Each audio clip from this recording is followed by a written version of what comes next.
लूका रचित सुसमाचार उसका 17वां अध्याय उसके 32वें वचन को पढ़ेंगे।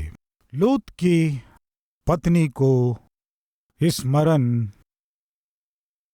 रखो। जो कोई अपना प्राण बचाना चाहे वह उसे खोएगा, और जो कोई उसे खोए वह उसे जीवित रखेगा।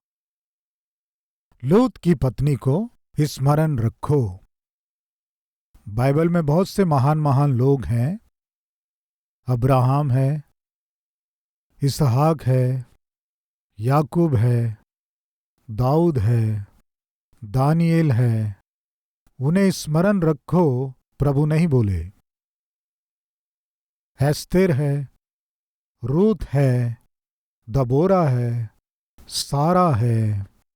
इन्हें स्मरण रखो, इस तरह प्रभु नहीं कहे। विचित्र बात है कि लूत की पत्नी को स्मरण रखो, इस तरह कहने का कारण क्या है? असली में लूत कौन है और ये लूत की पत्नी कौन है? किस लिए लूत और लूत की पत्नी का जीवन समाप्त होने के हजारों वर्षों के बाद यीशु मसीह विशेष रूप से लूत की पत्नी को स्मरण रखो, इस तरह चेतावनी के साथ क्यों इस बात को स्मरण दिला रहे हैं, हम थोड़ा विस्तार रूप से जानेंगे। आइए लूत और लूत के परिवार को ध्यान से जांचें। पहले देखेंगे लूत कौन है।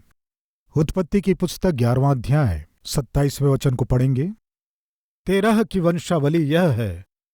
तेरह से अब्राम, नाहोर और हारान का जन्म हुआ, और हारान से लूत का जन्म हुआ।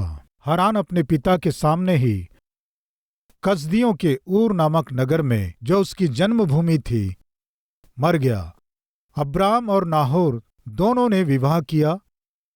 अब्राम की पत्नी का नाम सारै और नाहोर की पत्नी का नाम मिल्का था। यह उस हारान की बेटी थी जो मिल्का और इसका दोनों का पुत्र था।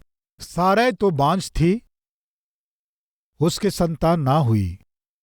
तेरह अपने पुत्र अब्राम और अपने पोते लूत जो हारान का पुत्र था, और अपनी बहू सारै जो उसके पुत्र अब्राहम की पत्नी थी, इन सबों को लेकर कसदियों के ऊर नगर से निकलकर कनान देश में जाने को चला।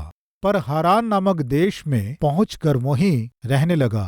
जब तेरह 205 वर्ष का हुआ तब वह हारान देश में मर गया। प्रियो, तेरह नाम के एक व्यक्ति के 3 पुत्र हुए। उन 3 पुत्रों में बड़ा अब्राम था, और दूसरा नाहोर था, और तीसरा हारान था। हारान का पुत्र लूत था, यानी अब्राहम के भाई का पुत्र लूत था, यानी अब्राहम लूत का बड़ा पिताजी है। समझ में आ गया?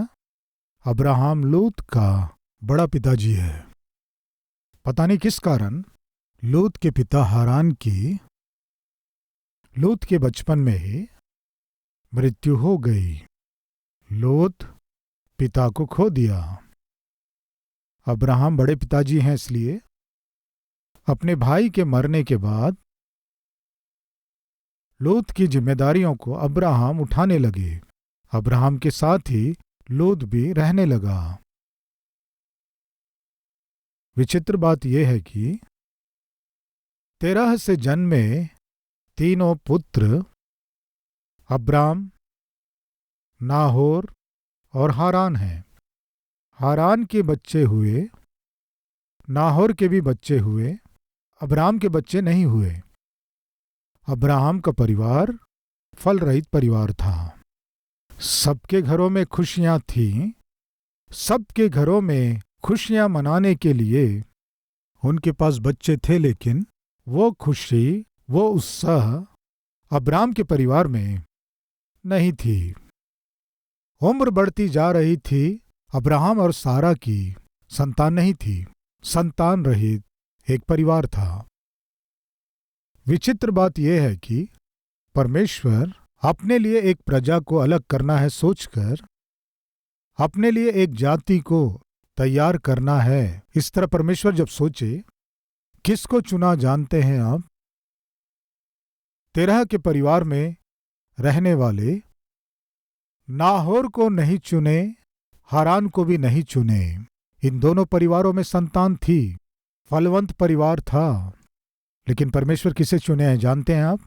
जिनकी संतान नहीं थी, जो हताश और निराश थे, जो फल रहित स्थिति में थे, अब्राहम और सारा को परमेश्वर ने चुना।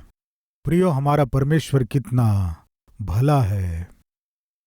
जब परमेश्वर को एक परिवार की आवश्यकता पड़ी, बच्चों के साथ जो परिवार आशीषित था, वो परिवार ना होकर जिस परिवार में बच्चे नहीं थे और जो हताश और निराश थे, उस परिवार को ही परमेश्वर ने देखा।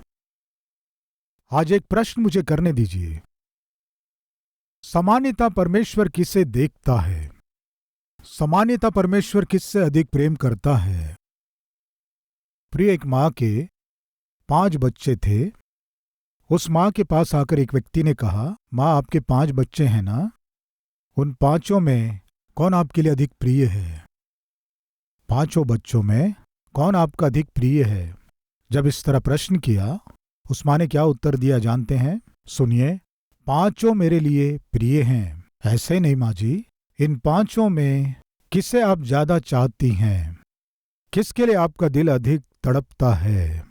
इस तरह पूछने से उस मां ने क्या उत्तर दिया जानते हैं? 5 को तैयार करती हूं, 5 को स्कूल भेजती हूं। इन 5 में 4 बच्चे घर आ गए समझो। अगर एक बच्चा घर नहीं पहुंचा तो मेरी आंखें उस बच्चे की ओर ही रहती हैं। जो घर पहुंच गए उनके लिए मेरी चिंता नहीं है, जो मेरे साथ हैं उनके लिए मेरी फिक्र नहीं है। जो बच्चा घर नहीं आया, जो घर के बाहर ही है, उस बच्चे के लिए ही मैं दिलो जान से इंतजार करती हूं। वो बच्चा आएगा, इसलिए मेरी आंखें देखती रहती हैं। आज हमारे बीच कोई है क्या अभी तक परमेश्वर के प्रेम को जाने बिना, उनके क्षमा को समझे बिना, उनकी उपस्थिति में आए बिना अब भी परमेश्वर से दूर रहकर जीने वाले कोई हैं क्या? खोए हुए पुत्र के समान पिता से दूर रहने वाले हमारे बीच कोई हैं क्या? पाप के आंधी तूफान में फंसकर, अल्पकाल के पाप के बंधनों में बंधे जाकर बाहर निकल नहीं पा रहे हैं, ऐसे गंदी आदतों के आदी होकर, उन जंजीरों के बीच फंसकर भयानक रूप से तड़पने वाले कोई हैं क्या? तब आप क्या सोचेंगे, मुझ जैसे पापी से यीशु प्रेम क्यों करेंगे? मुझ जैसे तुच्छ और नीच काम करने वाली स्त्री से, पुरुष से परमेश्वर क्यों प्रेम करेगा? पवित्र लोगों से प्रेम करेगा, धर्मियों से प्रेम करेगा, उन्हें आशीष देगा, लेकिन हर पल पाप के गुलाम रहकर, हर समय पाप में कामों को करने के लिए दौड़ लगाने वाले मुझ जैसे पापी स्त्री और पापी पुरुष से परमेश्वर क्यों प्रेम करेंगे? ऐसा प्रश्न यदि आप कर रहे हैं तो उस मां का उत्तर ही परमेश्वर का उत्तर है। उस मां ने क्या उत्तर दिया? 5 बच्चों में 4 मेरे घर में पहुंच गए। जो पुत्र अभी तक घर नहीं पहुंचा, घर के बाहर ही है, वो पुत्र घर आने तक मेरी आंखें बड़ी लालसा के साथ उस पुत्र के ऊपर ही होंगे। दूसरा, 5 बच्चे घर में हैं, लेकिन जो बेटा या बेटी बीमारी से दुख उठाते हुए, रोग से, दर्द से करहा रहा है तो सबसे समान रूप से प्रेम करती हूं, लेकिन जो निर्बल है, जो बीमार है, जो दुखी है, जो करहा रहा है, उस बच्चे को ही अपनी गोद में रखूंगी, उस बच्चे को ही मैं स्पर्श करूंगी, उस बच्चे को ही मैं देखते हुए, ध्यान देते हुए मेरा मन पूरा उसी बच्चे के ऊपर होगा। प्रियो, आज यदि आप पाप के द्वारा निर्बल होकर, शरीर की अभिलाषाओं के कारण आप स्वास्थ्य को खोकर करहा रहे हैं, रो रहे हैं, तो परमेश्वर किसे देख रहे हैं जानते हैं? आपको ही देख रहे हैं। आपको संभालना है, आपको चंगा करना है, आपको ठीक करना है। ये सोचकर परमेश्वर आपको देख रहे हैं। आज हमारे बीच कोई है क्या जो परमेश्वर से दूर जी रहे हों, जो संसार के बहुत निकट जी रहे हों, अल्पकाल के पाप भोगों में कोई आनंद मिलेगा ये सोचकर, उस पाप के खतरनाक पंजों में फंसकर शांति के बिना, आनंद के बिना हमारे बीच कोई जी रहे हैं क्या? तो फिर आपके लिए खुशखबरी, आपसे बहुत आय से प्रेम करने वाला परमेश्वर है, वो प्रभु यीशु मसीह हैं। यीशु मसीह इंतजार कर रहे हैं कि आप कब उनके पास आएंगे। आपको अपना बनाना है, आपको स्वतंत्र करना है, आपके जीवन को प्रकाश देना है, महत्व देना है। यीशु बड़ी आशा से इंतजार कर रहे हैं। उस दिन परमेश्वर ने जब सोचा कि मेरी एक प्रजा होनी है, इस तरह जब सोचे, किस पर आकर परमेश्वर की आंखें टिकी जानते हैं? अब्राहम और सारा पर। असली में वे कौन थे जानते हैं? उनकी कोई संतान नहीं थी प्रियो। जिनकी संतान नहीं थी, फल रहित जीवन जी रहे थे, उन पर ही परमेश्वर की आंखें पड़ी। आज हमारे बीच कोई है क्या?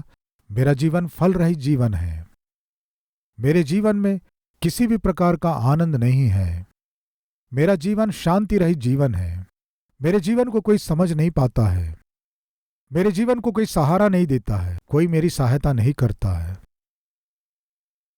अगर ये सोचकर आप निराश हो रहे हैं तो आपके लिए खुशखबरी, सारी सृष्टि का सृष्टिकर्ता परमेश्वर आपको ही देख रहा है, आपकी ओर देख रहा है, आपको शांति देना है, आपको चुनना है, आपके द्वारा ही अपनी इच्छा को पूरी करना है, आपके द्वारा ही इस संसार में वो कितना महान परमेश्वर है प्रकट करना है, आशा कर रहे हैं।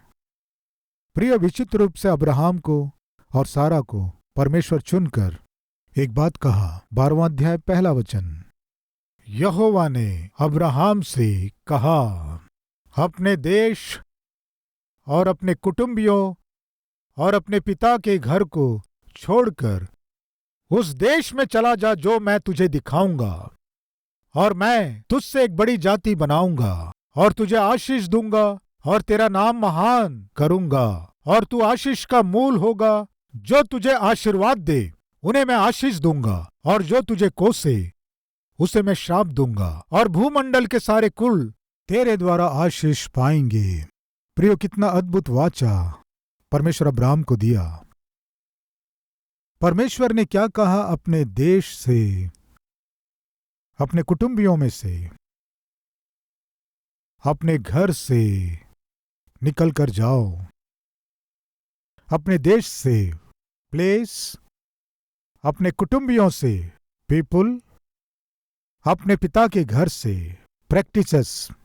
तुम अपने आप को अलग करके मैं जो प्रतिज्ञा का देश दिखा रहा हूं वहां जाओ, परमेश्वर ने कहा।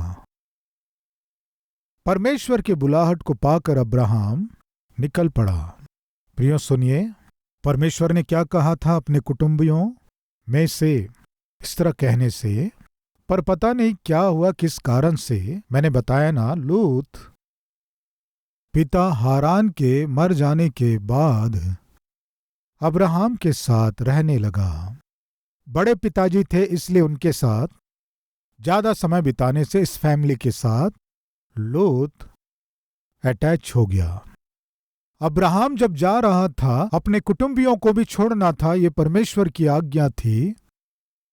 अब्राहम सोचा कोई बात नहीं, मेरे साथ आ रहा है ना, सोचकर लूत को आने दिया।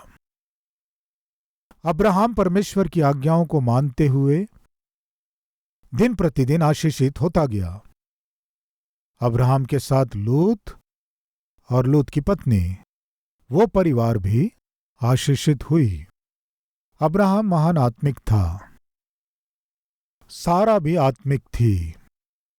इन दोनों को पास से देखने वाले लूत और लूत की पत्नी थी। ये दोनों परिवार जब आशीषित हुए, जब संपत्ति बढ़ गई, तब झगड़े होने लगे। ये सहज है। बचपन में देखिए, बड़े भाई छोटे भाई, बड़ी बहनें छोटी बहनें एक ही चादर ओढ़ते हैं, एक ही थाली में खाते हैं, एक ही आम में से। हाँ, गुटली कोई लेता है और ऊपर का कोई और लेता है। एक ही टुकड़ा खाते हैं, एक ही घर में रहते हैं, एक ही खाट में सोते हैं, एक ही चादर ओढ़ते हैं। कितना प्रेम है, कितना अनुराग है। लेकिन ये लोग पढ़ाई करने के बाद नौकरी मिलने के बाद, थोड़ा बहुत धन संपत्ति बढ़ने के बाद आपस में मिलना मुश्किल हो रहा है, मिलके भोजन करना मुश्किल हो रहा है, मिलकर साथ में थोड़ा समय बिताना मुश्किल हो रहा है, और ऊपर से पिता संपत्ति बांटे बिना मर गया समझो, और इनके बीच, भाइयों के बीच और बहनों के बीच प्रेम दूर हो जाता है, प्यार दूर हो जाता है, अनुराग दूर हो जाता है, बातचीत कम हो जाता है। कितनी बुरी बात है। जब धन नहीं था, संपत्ति नहीं थी, खुद की कमाई नहीं थी, कितने प्रेम को, कितने अनुराग को ये लोग आपस में बांटे। लेकिन वही जब धन संपत्ति बढ़ गई तो क्या हो रहा है उस प्रेम का, क्या हो रहे हैं वो अनुराग? बाइबल बताती है धन के बढ़ने से मनुष्यों के हृदय से प्रेम कम हो जाता है। हो सकता आपके जीवन में यह आज सत्य हो। आपके पास संपत्ति आने के बाद, धन दौलत आने के बाद, आपकी संपत्ति और दौलत के कारण आप और आपके भाई बहनों को अलग होना पड़ा क्या, दूर होना पड़ा क्या? एक ही घर में पैदा हुए, एक ही थाली में खाए, एक ही घर में रहे, एक ही खाट में सोए, लेकिन आज क्षण में दिखाई देने वाले और क्षण में समाप्त होने वाले धन के लिए आपके साथ जो कब्र में नहीं जाएगा, ऐसे धन दौलत के लिए अपने भाई बहनों से झगड़ना, प्यार मोहब्बत को भूल जाना, कम से कम एक दूसरे से बातचीत भी ना करना, ऐसा अभागे स्थिति में पहुंचना कहां तक सही है बताइए? एक बार सोचिए। बाइबल बताती है जहां तक हो सके एक दूसरे के साथ मेल से रहो।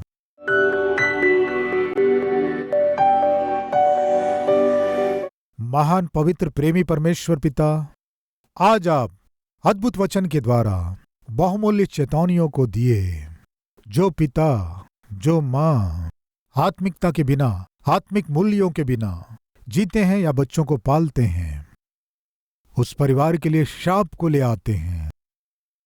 ऐसा जीवन हमें नहीं चाहिए पिता। अब्राहम के समान आपकी इच्छा को जानकर, आपके उद्देश्यों को जानकर, आपकी आशा के अनुसार जीकर उन्नति कर सकें, सहायता कीजिए। पवित्र जीवन जी सकें, पाप से दूर जीते हुए आपके संतान होकर जी सकें, सहायता कीजिए। यीशु मसीह के नाम से मांगते हैं पिता, आमीन। प्रियो, इस डेली डिवोशन के द्वारा आप आशीष पाए हैं तो और भी लोगों को शेयर कीजिए, लाइक कीजिए और साथ ही साथ कमेंट भी कीजिए। कल फिर इसी समय में एक और डेली डिवोशन के साथ आपके सामने आऊंगा। तब तक के लिए शालोम।